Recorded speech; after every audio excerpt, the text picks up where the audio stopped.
नमस्कार दोस्तों आज के इस वीडियो में आपका स्वागत है। तो दोस्तों आज के इस वीडियो में हम रेलवे रिक्रूटमेंट सेल आरआरसी के द्वारा जो एनसीआर रीजन के लिए अप्रेंटिस पद प्रयागराज के लिए जो नोटिफिकेशन रिलीज़ की गई है उसके बारे में हम जानने वाले हैं।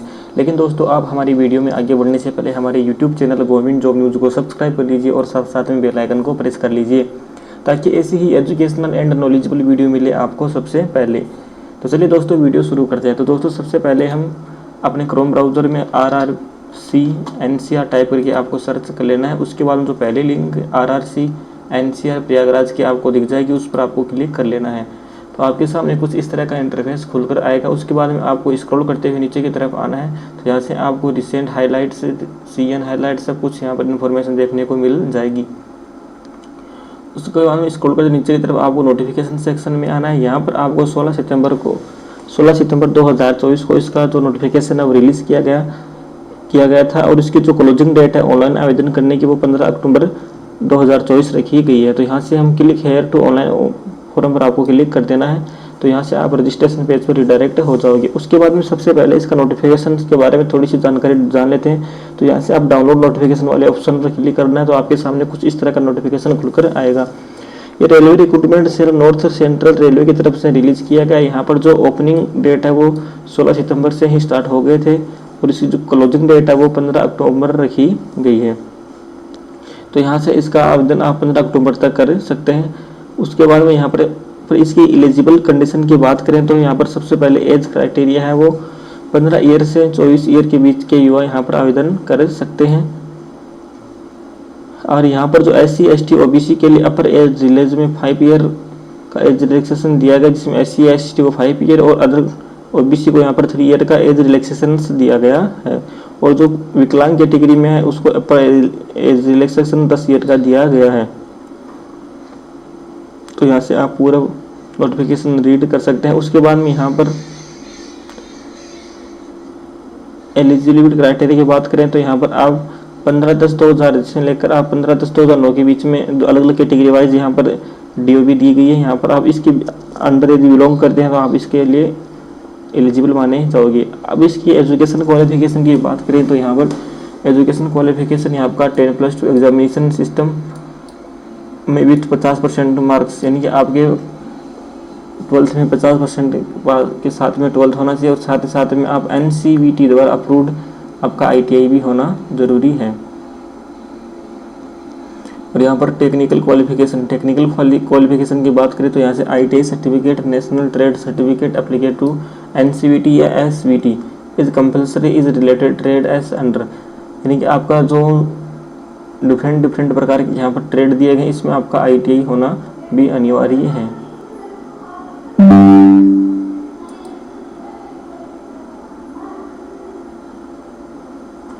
तो यहाँ से पूरी नोटिफिकेशन को आप रीड कर सकते हैं। अब इसके बात करें एप्लीकेशन फ़ीस की तो यहाँ पर एप्लीकेशन फ़ीस 100 रुपये रखी गई है। यहाँ से इसकी मेडिकल फिटनेस एंड स्टैंडर्ड की इंफॉर्मेशन यहाँ पर दी गई है। मोड ऑफ सिलेक्शन की बात करें तो यहाँ पर mode of selection of the eligible applicant for imparting training under the apprenticeship act 1961 will be based on the merit list will be prepare taking average of the percentage of marks, यानी आपकी जो percentage marks है उस पर आपको shortlist किया जाएगा। तो यहाँ से आप पूरे नोटिफिकेशन को ट्रेंड पढ़ सकते हैं। अब दोस्तों बात कर लेते हैं इसका ऑनलाइन आवेदन हम किस प्रकार से कर सकते हैं। तो दोस्तों यदि आप पहले से इस वेबसाइट में रजिस्ट्रेशन कर रखा है तो आप डायरेक्ट यहाँ से आपका कैंडिडेट रजिस्ट्रेशन नंबर और पासवर्ड डालकर लॉगिन कर सकते हैं। यदि आप नए कैंडिडेट है तो यहाँ से आप न्यू रजिस्ट्रेशन वाले ऑप्शन पर आपको क्लिक करना होगा। उसके बाद में यहाँ पर सबसे पहले आपको रजिस्ट्रेशन करना होगा। तो यहाँ से please select the state of you belong to, या कौन से स्टेट से आप बिलोंग करते हैं वो यहाँ से आपको सिलेक्ट कर लेना है। उसके बाद में नेम ऑफ कैंडिडेट, यहाँ से आपको कैंडिडेट नेम देना है।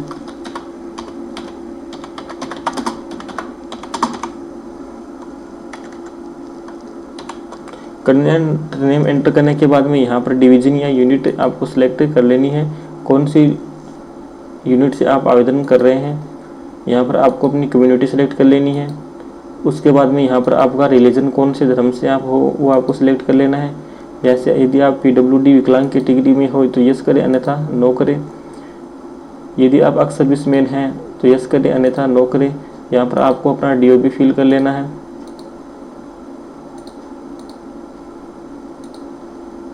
DOB फिल करने के बाद में यहाँ पर आपको अपना मोबाइल नंबर एंटर करना है। मोबाइल नंबर एंटर करने के बाद में यहाँ पर आपको अपना एक वैलिड ईमेल एड्रेस एंटर करना है।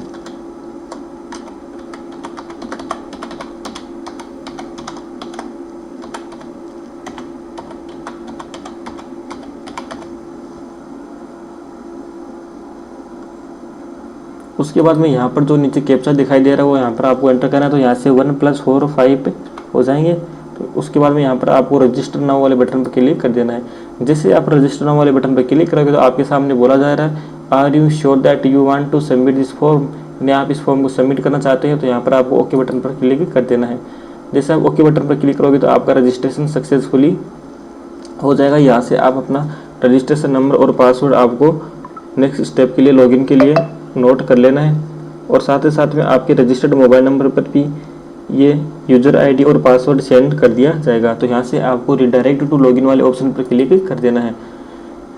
अब यहाँ से आपको जो भी रजिस्ट्रेशन नंबर आपके SMS द्वारा आपके मोबाइल पर प्राप्त किए भेजा गया है उस पर आपको रजिस्ट्रेशन नंबर और पासवर्ड डालकर लॉगिन कर लेना है। तो यहाँ से आपको अपना रजिस्ट्रेशन नंबर एंटर करना है। उसके बाद में यहाँ पर आपको अपना पासवर्ड एंटर करना है।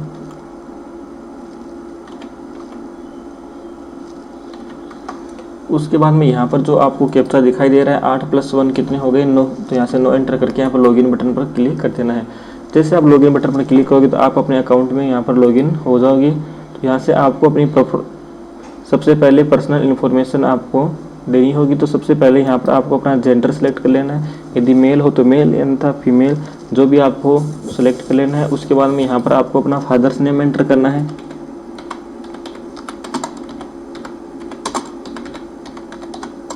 उसके बाद में यहाँ पर आपको अपना आधार नंबर एंटर करना है। उसके बाद में यहाँ पर आपको अपनी नेशनलिटी सेलेक्ट कर लेनी है। यदि इंडियन हो तो इंडियन, अदर हो तो आप अदर सेलेक्ट कर सकते हैं। उसके बाद में यहाँ पर बोला जा रहा है आइडेंटिफिकेशन मार्क्स। यदि आपके बॉडी पर कोई भी मार्क है तो यहाँ से आप एंटर कर सकते हैं। यदि नहीं है तो यहाँ से आप नो मार्क एंटर कर सकते हैं। आइडेंटिफिकेशन मार्क 2 यहाँ पर भी यदि है तो कर सकते हैं, तो आप नो मार्क लिख सकते हैं। उसके बाद में यहाँ पर आपको अपना एड्रेस फिल करना होगा। तो एड्रेस फिल करने के लिए आपको यहाँ पर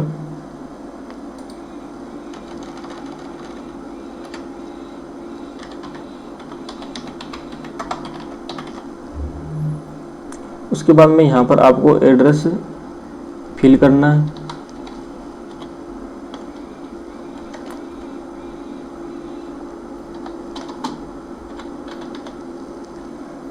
यहाँ पर आपको अपना स्टेट सेलेक्ट कर लेना है, कौन सी स्टेट से आप बिलोंग करते हैं। यहाँ पर आपको अपने डिस्ट्रिक्ट का नेम एंटर करना है। यहाँ पर आपको अपना पिन कोड एंटर कर लेना है। उसके बाद में यदि आपका परमानेंट एड्रेस और जो कॉरस्पॉन्डिंग एड्रेस यदि समान है तो यहाँ से आप चेक करके टिक करके यहाँ पर डायरेक्ट यहाँ से फिल कर सकते हैं। उसके बाद स्क्रॉल करते हुए आपको नीचे की तरफ आना है। यहाँ पर आपको 10th का डिटेल एंटर करना है। तो यहाँ पर आपको सबसे पहले अपना पासिंग ईयर सेलेक्ट कर लेना है। उसके बाद में बोर्ड या यूनिवर्सिटी आपको यहाँ से एंटर करना है। उसके बाद में यहाँ पर आपको अपने मार्क्स एंटर करने हैं।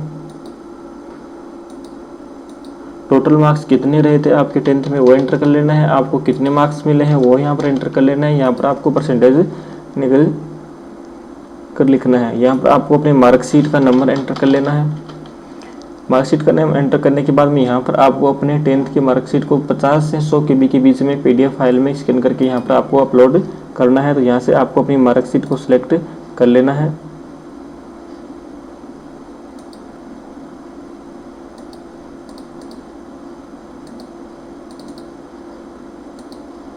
जो भी मार्कशीट आपकी स्कैन की हुई है वहाँ से आपको डायरेक्ट यहाँ पर अपलोड कर देना है।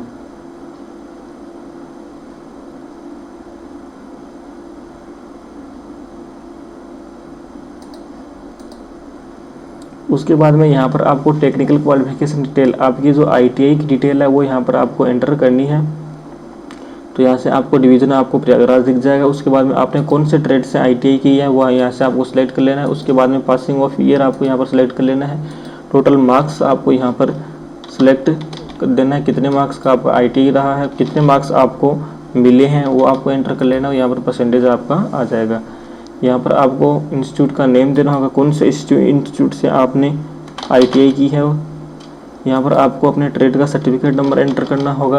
उसके बाद में आपको अथॉरिटी इश्यू, कौन सी अथॉरिटी से आपका इश्यू किया गया वो यहाँ पर आपको सेलेक्ट कर लेना, NCVT या SVT जो भी हो। यहाँ पर आपको अपना ITI का मार्कशीट यहाँ पर आपको अपलोड करना होगा। तो यहाँ से आपको अपना मार्कशीट सेलेक्ट कर लेना है। उसके बाद में यहाँ पर अपलोड सर्टिफिकेट, OBC सर्टिफिकेट, जो भी आपका कास्ट सर्टिफिकेट है यहाँ पर आपको अपलोड कर लेना है, वो भी PDF फॉर्मेट में आपका होना चाहिए। तो यहाँ से आपको अपना कास्ट सर्टिफिकेट सेलेक्ट कर लेना है। उसके बाद में यहाँ पर आपको upload photo and signature and left hand thumb impression आपको अपलोड करना है। तो यहाँ से आपको अपनी फ़ोटो सेलेक्ट कर लेनी है। उसके बाद में यहाँ पर आपको अपना सिग्नेचर अपलोड करना है। उसके बाद में यहाँ पर आपको थंब इम्प्रेशन अपलोड करने के बाद में यहाँ पर आपको नीचे डिक्लेरेशन वाले ऑप्शन पर क्लिक करके यहाँ से अपलोड नाउ वाले ऑप्शन पर आपको क्लिक कर देना है। तो आपके डॉक्यूमेंट्स यहाँ से सक्सेसफुली अपलोड हो जाएंगे। उसके बाद में यहाँ पर आपको अपना जो अमाउंट पे है 100 रुपये आपको पे करना होगा। तो यहाँ से आपको पे नाउ वाले ऑप्शन पर क्लिक कर देना है।